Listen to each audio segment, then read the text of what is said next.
नमस्कार दोस्तों, स्वागत है आपका हमारे चैनल पर जहां पर आपको स्टॉक मार्केट की लेटेस्ट न्यूज मिलती रहती है। तो दोस्तों, आज का सबसे चर्चित स्टॉक था वोडाफोन आइडिया लिमिटेड, क्योंकि आप तेजी देख सकते हैं इसमें तकरीबन 30% की तेजी है इसमें। और इसका कारण एक ही है दोस्तों कि कंपनी जो कल बोर्ड मीटिंग करने जा रही है और फंड रेजिंग करने जा रहा है, तो उसके चक्कर में आप देख सकते हैं कि स्पेक्यूलेशन इतना ज्यादा बढ़ चुका है अभी स्टॉक में कि ये स्टॉक 30% ऊपर चला गया है, जिसके बारे में कुछ दिनों पहले बात हो रही थी कि कंपनी डूब जाएगी। तो ऐसा क्या चेंज हुआ है और क्या ये प्राइस सस्टेन कर पाएगा वोडाफोन आइडिया, तो हम स्टैटिस्टिक्स देखेंगे आज और देखेंगे अब करना क्या चाहिए, क्या इतने हाई प्राइस पर खरीदना सही रहेगा क्या। पहले मैं आपको इसके लॉन्ग टर्म का चार्ट दिखाऊं 6 मंथ्स का, आप देखेंगे तो कोविड सिचुएशन में तकरीबन 3 रुपए के आसपास आ गया था।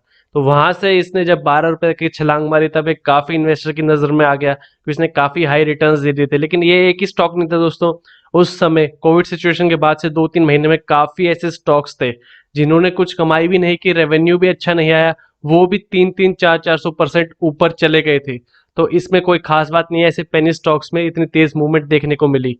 एक साल का आप चार्ट देखें तब भी आप देखेंगे कि तकरीबन 5 से 6 रुपए का लेवल बनाकर रखा था कंपनी ने। पर हाल ही में जो इसके रिजल्ट्स आए थे उसमें भी आप देख सकते हैं सब्सक्राइबर बेस डाउन किया था, ऑपरेटिंग प्रॉफिट भी नहीं आया था कंपनी में, ऊपर से एजीआर की मार और थी जिसका डिसीजन अभी आ गया है। तो क्या ये तेजी जस्टिफाइड है?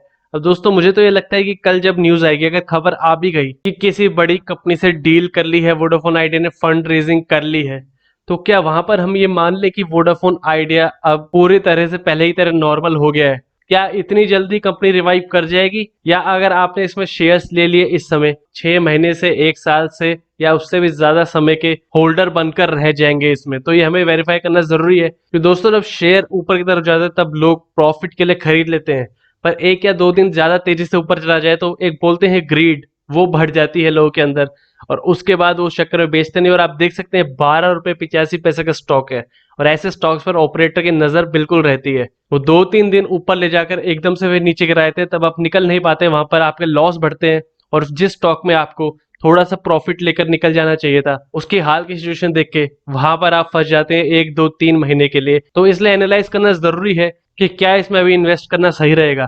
तो जो न्यूज आ रही है वो आप देखेंगे, बताया जा रहा है कल जो मीटिंग है उसमें यूएस के वायरलेस कैरियर वेराइजोन और Amazon.com ऐसी दो बड़ी कंपनीज का नाम बताया जा रहा है जो $4 बिलियन यानी तकरीबन 30,000 करोड़ रुपए तक इन्वेस्ट कर सकती हैं वोडाफोन आइडिया में। तो कल हमने वीडियो बताई थी, उसमें आपको बताया गया था कि तकरीबन $3 से 4 बिलियन चाहिए होंगे वोडाफोन आइडिया को सरवाइव करने के लिए, अगर 20 साल का टाइम दिया जाता है तो। पर अभी हाल ही में 10 साल का टाइम दिया गया है, तो आप जानते होंगे कि वो प्रेशर और ज्यादा बढ़ गया है, इनको एवरेज रेवेन्यू पर यूजर बढ़ाना पड़ेगा। और ये खबर आने के बाद आज इसमें फिर तेजी आई। आप देखेंगे सुबह सुबह, एक बार मैं दोबारा चार्ट दिखाऊं तो सुबह सुबह एक रेंज में चल रहा था, तकरीबन 8% की तेजी थी इसमें। पर उसके बाद दिन का एंड आते आते जो उम्मीद थी वही हुआ, काफी सारे शेयर्स खरीदे गए आज इसके, क्योंकि कल अगर अच्छी न्यूज आती है तो हमें एक और बाउंस देखने को मिल सकता है इसके अंदर। तो वहां पर लोग वो प्रॉफिट मिस करना नहीं चाहते। पर दोस्तों, यहाँ पर आपको ये ध्यान रखना पड़ेगा कि आपका जो टारगेट है, आपका जो गोल है, वो आपके ग्रीड से मैच तो नहीं कर रहा। कहीं आप इसमें एकदम से पैसा डबल की तो नहीं सोच रहे, क्योंकि काफी टाइप के इन्वेस्टर्स होते हैं दोस्तों, इसलिए हमें बचकर रहना चाहिए। यहाँ पर छोटा मोटा मुनाफा मिले वो कंपनी में जहां पर कोई फंडामेंटल स्ट्रांग नहीं है हाल के रीजन में। वैसे बहुत बड़ी कंपनी है, बहुत बड़ा सब्सक्राइबर बेस है, पर अगर आप इसको रियली फंडामेंटली स्ट्रांग देखना चाहते हैं तो आपको इस कंपनी को 1 से 2 साल का टाइम देना ही पड़ेगा, और कोई चारा ही नहीं है। कि कंपनी का सब्सक्राइबर बेस डाउन जा रहा है, टेक्नोलॉजी धीरे धीरे 4G से 5G को शिफ्ट हो रही है, तो वहां पर आपको ध्यान देना होगा कि 2G कस्टमर्स में 4G और 5G कन्वर्जन कितना हो रहा है। कंपनी का majority customer base 2G service से ही है दोस्तों। और उसके अलावा जो 5 से 7 हजार करोड़ का आउटफ्लो है हर साल अगले 10 साल तक, क्योंकि हाल ही के रिजल्ट हम एक बार अगर फिर से एनालाइज करें तो आप देखेंगे कि कंपनी को जो रेवेन्यू आया था और उसके बाद कि वहां पर ही कंपनी की अर्निंग्स नेगेटिव हो गई थी। आप देखिए मिलियन में है तो तकरीबन 1877 करोड़ नेगेटिव में थी कंपनी की अर्निंग्स, इंटरेस्ट और टैक्स के पहले ही। तो यहाँ पर एवरेज रेवेन्यू पर यूजर था 114। तो यहाँ से अगर कंपनी डबल भी करता है अपना रेवेन्यू और बाकी सब फैक्टर्स हम सेम माने, तब भी आप देखेंगे जो प्रॉफिट आएगा कंपनी का, उसमें से मेजॉरिटी जो हिस्सा है 70 से 80% हिस्सा इनका एजीआर ड्यूज में जाएगा। तो यहाँ अब हमें समझ में आ रहा होगा कि क्यों इनको फंडिंग की जरूरत है, कि वो पैसा कंपनी अपने 4G सब्सक्राइबर बेस को बढ़ाने में लगा सकती है, जहां से रेवेन्यू ज्यादा आएगा, कंपनी का प्रॉफिट ऑपरेशनल प्रॉफिट में इंक्रीज होगा। तो सब्सक्राइबर बेस अगर आप देखिए कंपनी का, तो देखेंगे आप लगातार डिक्रीज होता जा रहा है 32 करोड़ से अब 27 करोड़ 98 लाख, लगभग 28 करोड़ लगा सकते हैं आप, वहां तक आ चुका है सब्सक्राइबर बेस कंपनी का। उसके बाद जुलाई में भी काफी डाउनफॉल रहा है, तो आप देख सकते हैं कंपनी का सब्सक्राइबर बेस डाउन आता जा रहा है। वहीं पर अगर आप 4G सब्सक्राइबर्स देखें, यहाँ पर हाईलाइट करना चाहूंगा मैं, तो 4G सब्सक्राइबर्स आप देखेंगे बढ़ रहे हैं, 8 करोड़ 48 लाख से अब 10 करोड़ 46 लाख हो चुके हैं। तो यहाँ एक इंपॉर्टेंट चीज हमें बताई दे रही है कि अगर ये इंक्रीज होते रहे ऐसे ही, तो वहां पर कंपनी अपने ऑपरेशनल प्रॉफिट में इंक्रीज ला सकती है। हाल ही की टेक्नोलॉजी को आगे बढ़ते हुए साथ में अपने 2G सब्सक्राइबर को भी अगर कंपनी सस्टेन करे, तो वहां पर कंपनी काफी अच्छे सर्वाइव हो सकती है, लेकिन उसमें भी अभी टाइम लगेगा।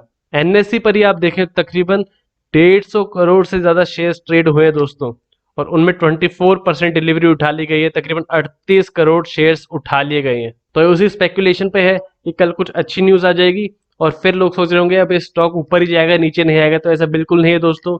ऐसे स्टॉक्स पर जहां पर पता रहता है कि क्या सेंटीमेंट है लोगों का, क्या लोग सोच रहे हैं, अब क्या एक्सपेक्ट कर रहे हैं, और वहां पर ऐसा स्टॉक पेनी स्टॉक से इतने प्राइस पर मिल रहा है, तो वहां पर मेन आपको ऑपरेटर से बचकर रहना चाहिए। वो आपको एक दो दिन काफी अच्छे प्रॉफिट दे देगा शेयर्स को ऊपर ड्राइव कर, पर जब वो प्रॉफिट बुकिंग करेंगे और अपने हिसाब से शेयर्स को चलाएंगे, तब आप फंस कर रह जाएंगे इसमें। कल की डील एक इंपॉर्टेंट चीज है, वहां पे क्या बातें रखी जाती हैं। वोडाफोन आइडिया पैसा अगर उठाता है तो क्या बताता है कि वो पैसा कहाँ लगाने वाला है, उसके बाद आप इसमें सोचिए कि आपको अभी इसमें कितने समय तक रुकना है। कि शॉर्ट टर्म के लिए बेनिफिट ऐसे स्टॉक्स में दोस्तों बहुत बार लॉस में कन्वर्ट हो जाते हैं। और एक और मेन कॉम्पिटिटर है दोस्तों, आप ये देखेंगे, इसको आप बिल्कुल नेग्लेक्ट नहीं कर सकते अगर आप वोडाफोन आइडिया को सर्वे कर रहे हैं, क्योंकि रिलायंस जियो का 500 मिलियन बताया जा रहा है सब्सक्राइबर बेस बढ़कर हो जाएगा 2 साल के अंदर।